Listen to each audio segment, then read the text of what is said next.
T-Dog, J-Boy, and me, I'm Lugs. Our pride and joy is pumping our mugs. Be careful, kids, it could get rough. We're flipping our lids on sports and other stuff.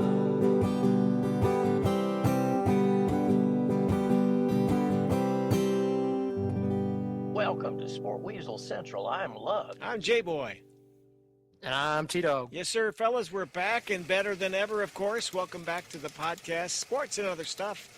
So Bronny James will play with Daddy LeBron on the Lakers. Is that a good thing, a bad thing? What's the point? We'll talk about that. But first, the NFL takes one on the chin. A jury determined the NFL violated antitrust laws by exclusively selling Sunday Ticket through DirecTV at inflated prices.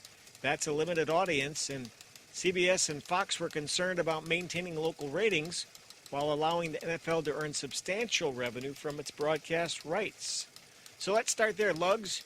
You cut the cable years ago. Is the NFL up to no good with what they did here, or what they did or tried to do? What's going on with that? I think it's a little bit of both. I think they obviously knew that they were poaching viewers, but trying to establish their Sunday Ticket. But also, when you look at the price of the thing, it was like $73 a month, which is, $300-400 for a season for your football fan that really wants that. I don't think that's really that exorbitant to get what you got. Now, as far as basically taking viewers away from CBS and Fox, maybe it did, but it's still there. The way things are structured and streaming and everything, I can't fault the NFL majorly. And let's be honest, even though they got a $4.7 billion judgment, don't be waiting around for that check to come in the mail, okay, gang? What do you think, dog? Tied up for a while there? Well, I mean,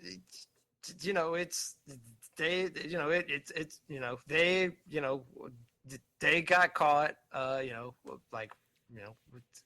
essentially making sure no one else could, get into the market. ESPN, I believe in 2022, try to pitch, hey, we'll step in and we can help you stream team to team, which I think that's what it really boils down to me. I know there's other areas too, because in the settlement, yeah, $4.7 billion for residential subscribers, but there's a $96 million for commercial ones like restaurants and hotels or whatever that maybe carry the games, right?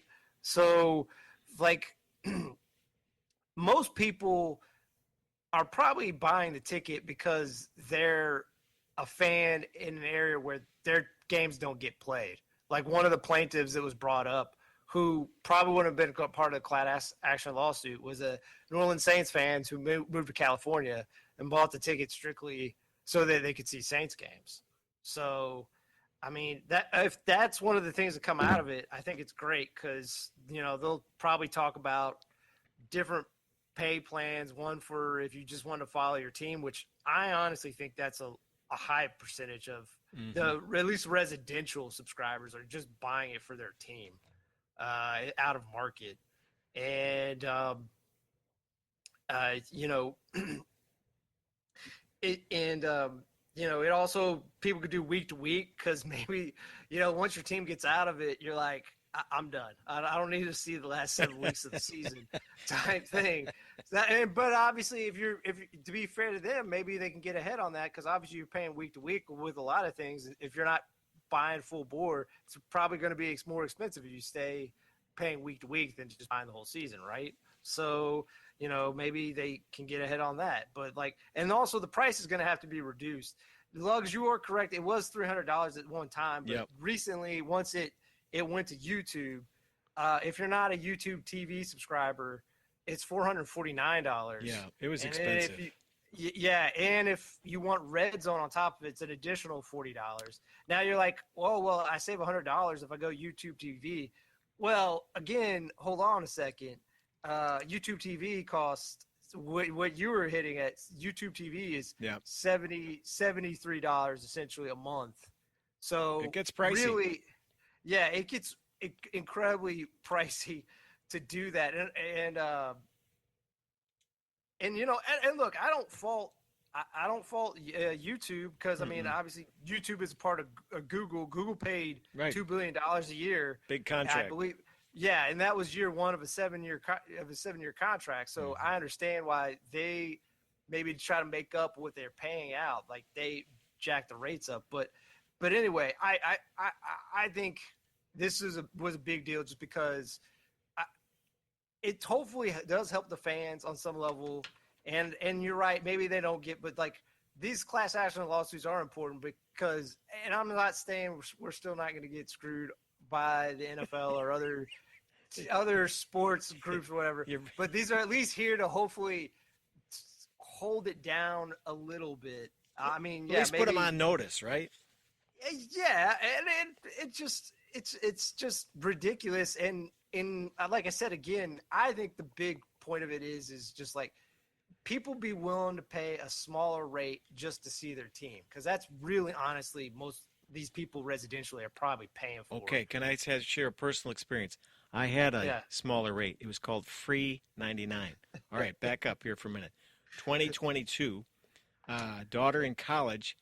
Get this. This was the DirecTV package. They would let the kids in college have this all for free, right? It's trying to hook customers, so they give them this free package. I had her log in.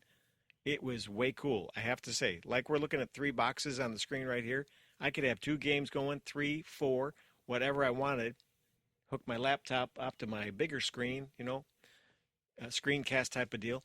And I got to say, it was very cool. Now, when it went to DirecTV and they wanted 73 on top of $4.99, I said, I'm out. My free 99 deal was gone. But for the moment, for the season I had it, that's the coolest thing because I could watch all the out-of-market, whatever team I wanted games without any restrictions. Now, let's look at MLB for a second. MLB is a mess. Let's say I want to watch the Cubs. I cannot watch the Cubs because of out of market. I'm out of market because I don't live in that geographic area. They don't have anything figured out, and good luck trying to find a game.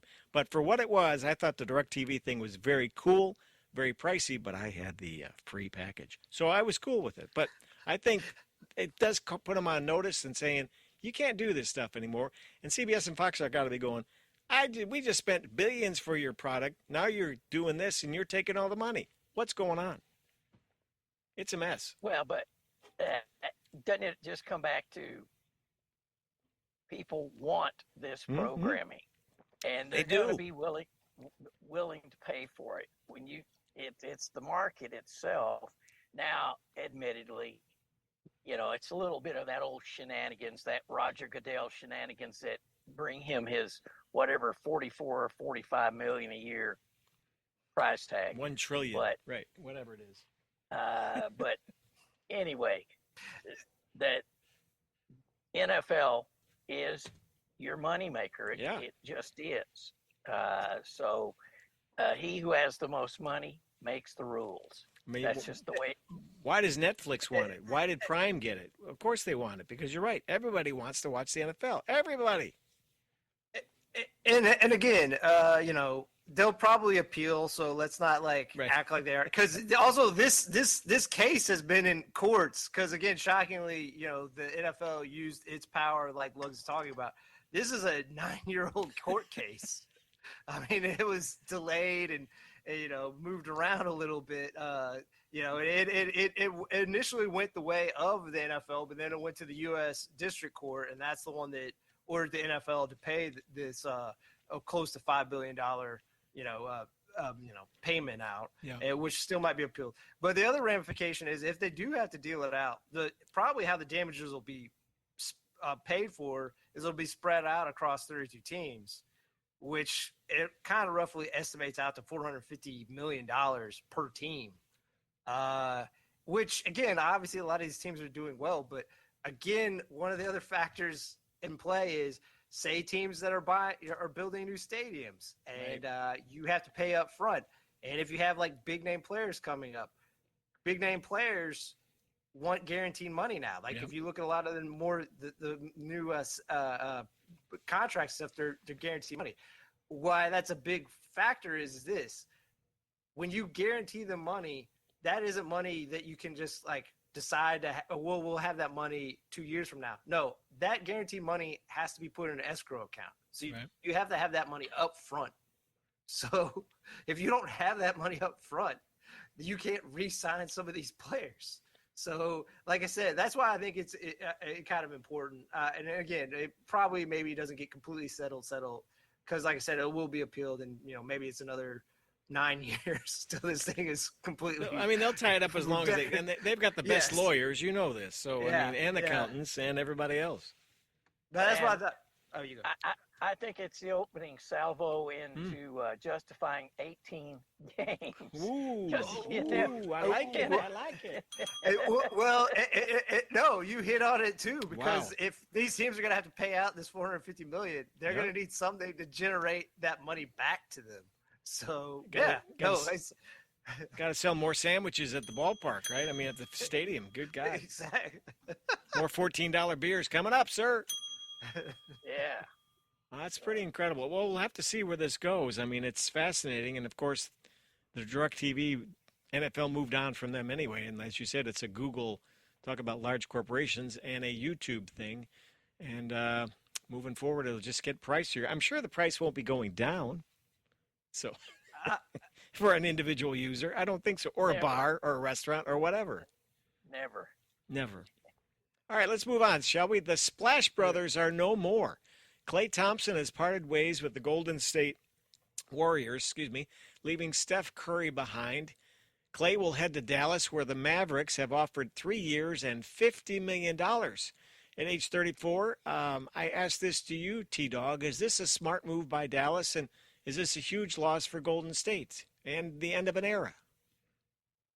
I guess very briefly touch on those questions off the top. It's a good move for the Mavericks. They needed some more scoring around Kyrie and Luka just to take some pressure off.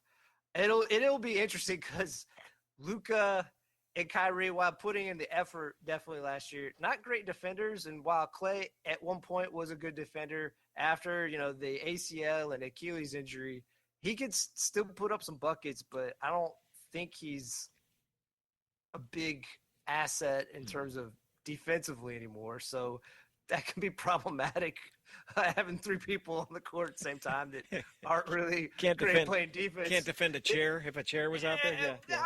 I'm not going to go that far, but just not at a high level. I mean, that could be a problem. For Golden State, I mean, it was the right thing to move on from him. That being said, it is always sad to see these kind of errors in, just because, this movement had already been started, but kind of like with Bill Walsh with the what became known as the West Coast offense. He actually invented it when he was the offensive coordinator with the Cincinnati Bengals, where it reached its apex or perfection was with the 49ers and Joe Montana and Steve Young, right? So like spacing and pacing had already kind of become a thing before the Splash Brothers came around, but they definitely were a high watermark, if not still the high watermark, in that idea on where, basketball has kind of evolved into is just all these guys that are super athletic. A lot of these bigger guys like, Zach Edey, I think will have a pretty solid career, but Zach Edey probably like 10 or 12 years ago, he gone much higher in this draft just because you didn't need to have a guy be able to run the court. You just need a guy to like eat up paint. Well, they can become a liability against certain teams now, but thanks to the spacing, pacing, and just that run, I don't know if there are dynasties anymore. I don't want to call maybe what Golden State did was a dynasty, but for them to have won 4 titles in such a short time, and who's to say if Durant and Klay don't get injured in that 2019 finals like they probably win that one, and maybe they keep it together. Maybe Durant doesn't get mad, and they stay together, and they maybe win a few more. Maybe they get to 5 or 6. So it is sad. I will say it is funny that his dad is mad that he didn't pick the Lakers. It's like, I know his dad was a Laker, but come on, man, he chose the right team. Like the Lakers aren't going to do anything next year. What do you think there, Lugs? Well, I say good for him for getting a payday. He would Big have time. gotten more money had he stayed with the Warriors, though. Yep. But they had told him that you will be coming off the bench, and ego being ego, he didn't want to do that. Good, I just don't think that you can win championships with Luka because he has to have the ball too much. So I don't know how much Clay is going to factor into getting the ball all that much between Luka and Kyrie, but it's one of those things. I guess the good thing about getting out of California, Clay's not paying those taxes, so he may be able to keep a little bit of his cash. But Keep the cash. Come to Texas, yeah, where we have plenty of cash. As far as the Splash Brothers, I mean, that started and ends with with Steph. I mean, when you look at how the game has changed, Steph changed that game. I mean, you give that man 6 inches of time, and he will hit that ball. I mean, he'll hit that 3-pointer. But let's face it, these boys, they're older now. 34 and 36. Yep, Clay's 34. Clay especially, those legs of his are more like 50-year-old legs at this point, just from the damage. Dang, we got a shot. Okay, so let's talk about did they change the game? Yes, they did. So can you go as far as saying that their combination, or especially Steph, being a smaller guy, small forward, as they say in the NBA, I mean, even to people like Caitlin Clark, he brought a new style of game that others emulate and said, I could throw up a 3-pointer. Let me go out in the backyard and just keep shooting them. Oh yeah, I think kids left and right want to hit that 3-pointer. Nobody's going in for a layup anymore. The moves, it's just go ahead and hit that bomb. I think J Boy hit on a good point in that, like, it is kind of. I don't think it's insulting to Steph Curry, but it's just because he is closer to regular height, where it's kids can try to emulate Giannis Antetokounmpo or Victor Wembanyama, right. But like most people, no. Even as children, where your imaginations run wild, most of you are like, I'm not gonna ever become 7 feet tall. I can't stuff the ball, Yeah. right? I can't do it. I'm not gonna be that. Where Steph, you're like, I could be close to like 6'2" or 6'3". He looks short, and like, I can learn how to do wiry. A good crossover. And like I said, I know he's much better than that, and it's not as easy to emulate. But just because he is closer to average height in comparison to a lot of like top tier NBA stars, I think that is like a reason why people are drawn to Steph. And why maybe also a lot of like old time NBA player heads like cracking arms, like he wouldn't be an all time player if he played in the 90s and all that junk. But he was he is a likable guy. Remember his daughter at press conferences sitting on his lap. He's got that big smile. There's nothing not to like about Steph Curry, and with all that package, you're right. People wanted to be him.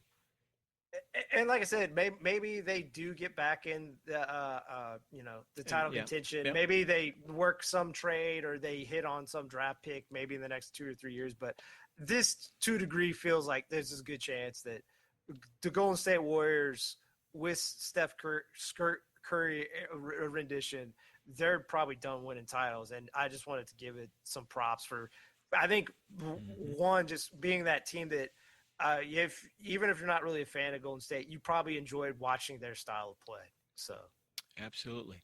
All right, let's stick with some more NBA news. Bronny James, the son of LeBron, will play with Daddy on the Lakers. Is this a good thing or a bad thing?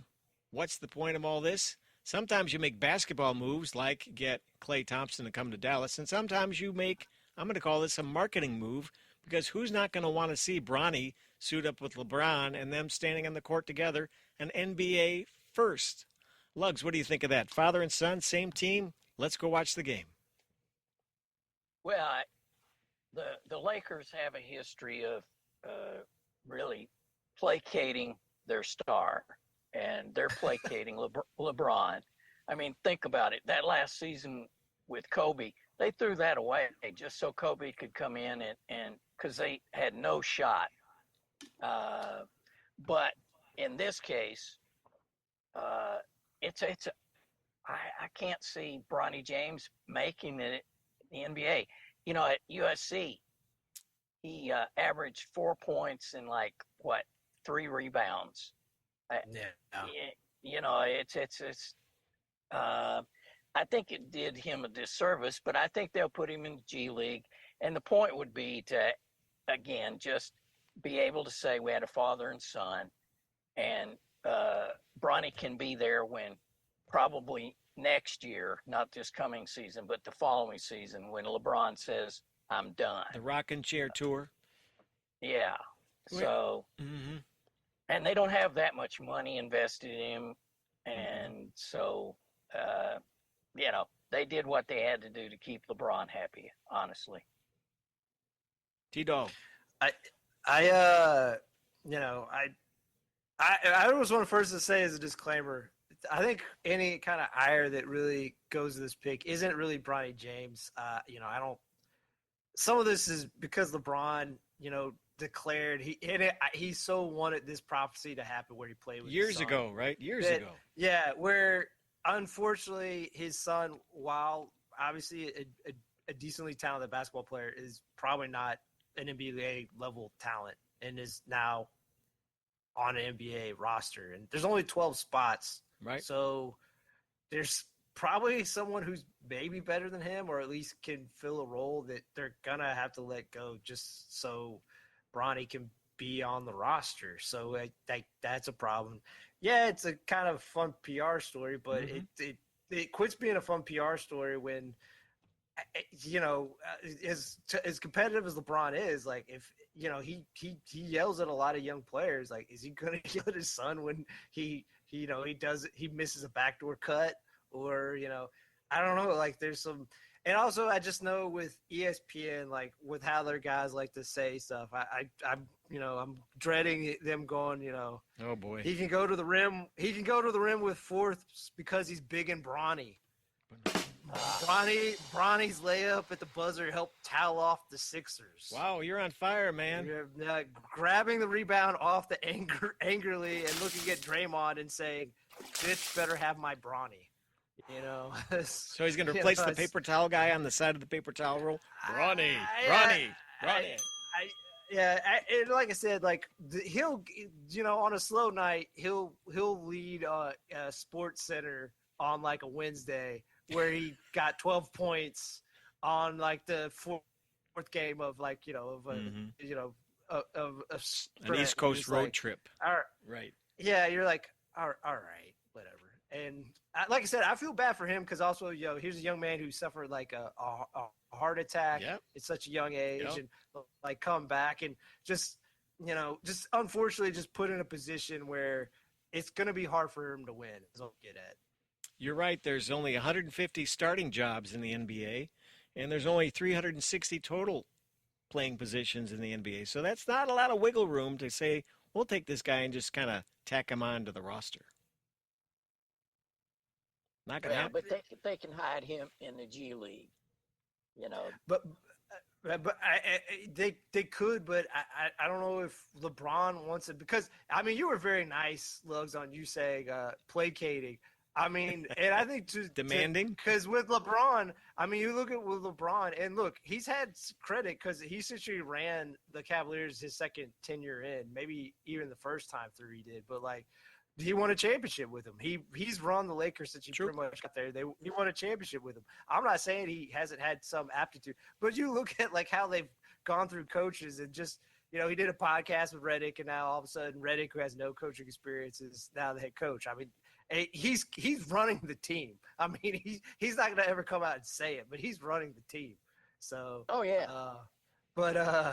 and like I said, even as controlling as Kobe is, I think Kobe kind of understand, like, I'll let Phil Jackson call this or, you know, I'll let Jerry West operate the front office. Where no, like Thanks, Kobe. Yeah. LeBron's like, I'm going to do all of this while playing basketball. Yeah, I got this. And like I said, he's had success, which I understand, but he's now, in the twilight of his career, and like, I don't know. Agreed. All right, so that's that. We'll see what happens to Bronny, LeBron, and the new paper towel roll. We'll see what happens. All right, so Lugs, do you have a little sports of yesteryear you can crank up for us? All right. Here we go. Sports of yesteryear. He's our man, Lugs. He's out and about, driving around, checking out stories, going to the mat, and bringing it to you. Here he is now with sports of yesteryear. All right. 1911, Detroit Tigers legend Ty Cobb hits in his 40th straight game in a 14-6 rout over Cleveland. Cobb's streak breaks the next game. 1933, New York Giants pitcher Carl Hubbell works 18 innings of shutout ball without a walk to beat St. Louis 1-0. 1941, Joe DiMaggio hits a 3-run homer off Boston's Dick Newsom to pass Willie Keeler's Major League Baseball record of 44-game hitting streak. 1963, San Francisco Giants legend Willie Mays breaks up classic Juan Marichal versus Warren Spahn pitching duel by homering in the 16th inning off of Spahn for a 1-0 victory over the Braves. And finally, 2013, Reds pitcher Homer Bailey no-hits the Giants 3-0 in Cincinnati, his second no-hitter in 10 months. You go, Homer. That's it for this edition of Sports of Yesteryear. Thank you, Lugs, on that business right there. So, fellas, Willie Mays, right. He passed away not long ago. I think it was age 92, 93. True five-tool player. Did you guys ever see him or watch any highlights, that famous catch over the shoulder, that kind of thing? I've seen, obviously, the old replays. I never saw him play. Yeah. But, yeah, I mean, he was it for that era. And I saw one thing that said that he signed the highest contract. It was like $130,000. I think I read the first $1 million contract for a player was Kirby Puckett and the Twins after they won the World Series in the early 90s. But that was $1 million. $1 million. Yeah, you're right.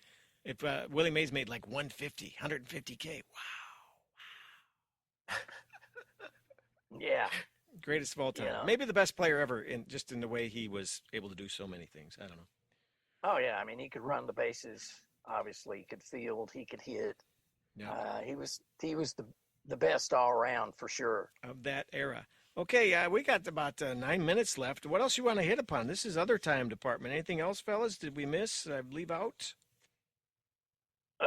Well, I thought we were going to do a little, other stuff. Yeah, we are. Go for it. So I was just going to say congratulations to Christian McCaffrey. He got married. That's it? That's all you got? You got nothing else? That's a back end approach to the NFL. And speaking of the NFL, I can't let it go. Kirk Cousins, he had himself a week. So there, I've got my Kirk Cousins mention. You care to elaborate more on that for our viewers, our listeners here? He got intercepted twice in practice. Oh, okay. Simple things like that. Yeah. They were saying, maybe he had slowed down a beat, and I was like, when did he ever speed up? But wow, there it is. There it is. Chalk one up for Lugs today. All right, dog. What do you got in the other stuff? Hold it. This is my other stuff. What is more of a high in terms of emotionally, Lugs? Your disdain for Kirk Cousins, or your love and affection for Bo Nix? Ooh, I like some Bo Nix now. I know. No, it's disdain for Cousins. That's a recurring theme for a number of years. Isn't it going on 5 years or some crap like that? At least 10 years since the Washington Redskins. They were the Skins at that point. Yeah. So, You like that? You like that? You like that? That's where he started that. Yeah, go ahead. But I do want both of those, Bo Nix and Kirk Cousins, to have great seasons, just because it'd be nice to see Atlanta, some of those guys who've been around that franchise for all this time, to get a little love from the world. Well, there you go, extending that olive branch. Good for you, man. Good. Yeah, that's sweet. And then Bo Nix, he can help out with his team. So anyway. Well, we're not that far away from the kickoff of NFL, really. I mean, it's now July, and here we go. I mean, inside of 2 months. Yeah. No, that's like second week of September is when the season starts. So Yeah. but I'm looking forward to it. And I guess maybe next week we'll start on our previews of divisions. So Ooh, I like that. I get like that, some of those. get that going. Yeah. But I was gonna say because J-Boy, I think you brought it up. I guess like the other stuff. Yeah, please. You wanted to say you wanted to ask what our favorite cereals were. I do. I want to know what your favorite cereal as a as kid. a child. As a child. As a kid. As a kid. As a child. Yep. Got 5 minutes left, boss. 5 minutes. You know what? I still like it today. I really like Honey Nut Cheerios. I think that was my go-to Honey with Nut slices Cheerios. of bananas in it. Wow. With slices of bananas in it, that kind of puts it over the top. I don't know. What about you all? Lugs, you had to have a doozy. You had to have a good one. No, see, I was a Lucky Charms guy. If I was going to just suck down some sugar, that would just jack you into orbit, you know. That was too much. I would eat a bowl of that and go through the cartoons. I could get all the way mostly through American Bandstand. Oh, my goodness. ABC watcher. Oh, wow. We only got the one channel, you know. So that was it. Okay, do you guys remember there was 2 cereals that were exactly alike? Well, 3. Captain Crunch was one of them.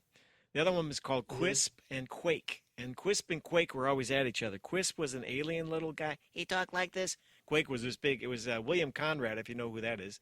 The voice of Cannon, the PI, that old TV show, was Quake, and they were always fighting each other. Is it Quisp or Quake? Quisp or Quake? And that was like a sugary corn cereal, exactly like Captain Crunch, but in a different shape.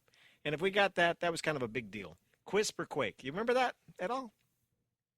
I don't remember Quisp or Quake. Yeah. It might have been a regional thing. Yeah. I don't know.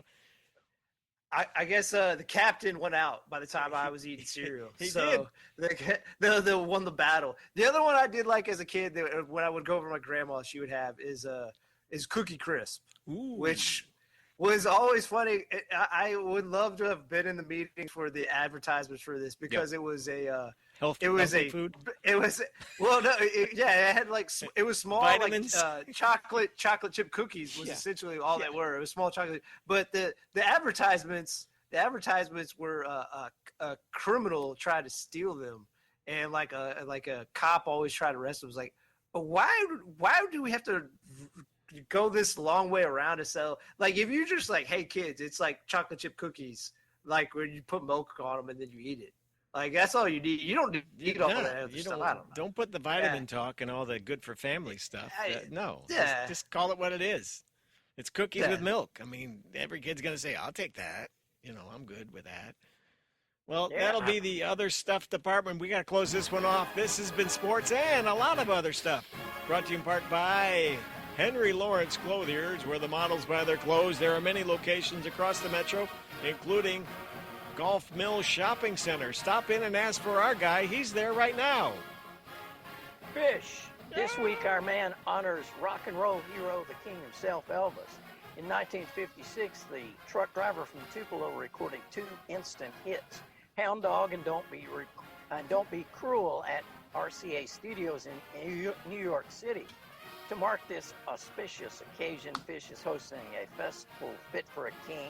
Beginning at 1 p.m. this Saturday will be a double feature of Elvis movies, Love Me Tender and Viva Las Vegas. The day will be topped off with a concert by Elvis impersonators from U.S., Japan, Russia, and Switzerland. Admission is $20. Put on your blue suede shoes and get all shook up. Hey, I got $20. Let's go. That's sports and other stuff. Maybe we'll see you there. Join us again next week as the hits continue right here. So long for now.